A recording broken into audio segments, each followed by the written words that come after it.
अल्लाह का एक फरीज अदा हो गया। अगर कोई गरीब हमारी ज़कात फितरा न लेता तो हम कहां घूमते इस ज़कात को लेकर। इसलिए ये सखावत का महीना है।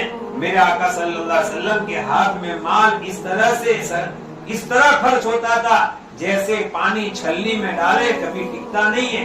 चाइनी में पानी कोई दिवस टके नहीं।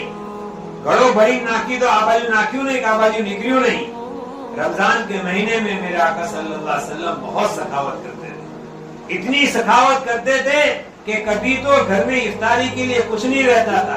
मायशा ने एक मर्तबा एक गुण चांदी के सिक्कों की एक गुण सदका कर डाली और उस दिन मायशा का रोजा था। इनकी एक खादिमा थी, उसका नाम भी आयशा था।